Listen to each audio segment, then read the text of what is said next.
जय श्री राधे। 9 अप्रैल 2024 को नवरात्रि प्रारंभ हो रही हैं। पहला नवरात्रा 9 अप्रैल का है।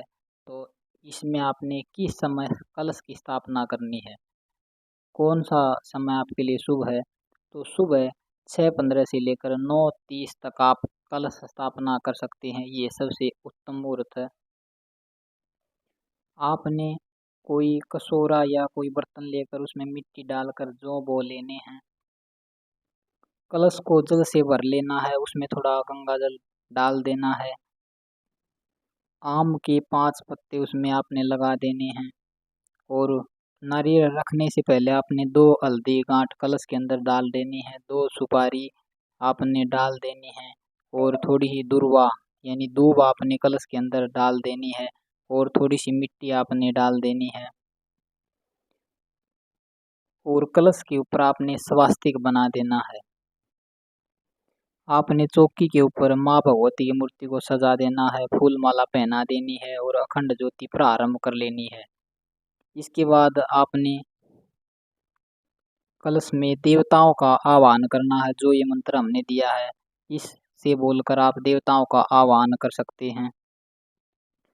इसके बाद गणेश जी और माँ भगवती जी का आप आह्वान ध्यान कर सकते हैं। उन्हें षोडश उपचार के द्वारा दूध, दही, पंचामृत इत्यादि के द्वारा स्नान कर सकते हैं। फिर शुद्ध जल से स्नान कराकर एक डोने में वस्त्र चढ़ा सकते हैं। इसके बाद चावल पुष्प डोने में चढ़ा देने हैं। इसके बाद आपने सिंदूर का तिलक लगा देना है, नैवेद्य चढ़ा देने हैं, धूप दीप का इशारा आपने कर देना माता की तरफ। फिर हाथ धो लेने हैं, नैवेद्य आपने चढ़ा देने हैं, फल और लौंग इलायची आपने चढ़ा देनी है और फिर माता से प्रार्थना करनी है कि माँ भगवती हमारे समस्त परिवार पर कृपा बनाए रहे। ऐसे आपने करना है और 9 दिन तक आपने उपवास करना है। फिर इसी श्रेणी से नवरात्रि चलेंगे और मैया का आपने भोग भी लगा देना है। भोग लगाने के बाद वो प्रसाद कन्या में बांट देना है या अपने परिवार वालों को आपने बांट देना है। और फिर इसी श्रेणी में नवरात्रि चलेंगी।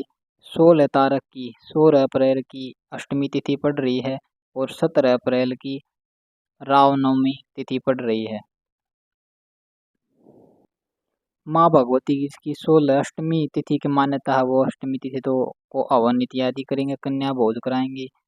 जिसको रामनवमी की माँ भगवती की लाग है तो वो रामनवमी के दिन कढ़ाई करेंगे, कन्या भोजन कराएंगे, हवन इत्यादि करेंगे। इन नवरात्रे में प्रतिदिन आप 99 मंत्र का जाप कर सकते हैं। वो मंत्र आपकी स्क्रीन पर दिखा दिए हैं। ऐं दुर्गाय नमः, ह्रीं नमः, क्लीं नमः इत्यादि मंत्रों का आप जाप कर सकते हैं और शुद्ध सरल भाषा में दुर्गा सप्तशती हिंदी में अनुवाद वाली दुर्गा सप्तशती का आप पाठ कर सकते हैं। ये काम आप कर सकते हैं।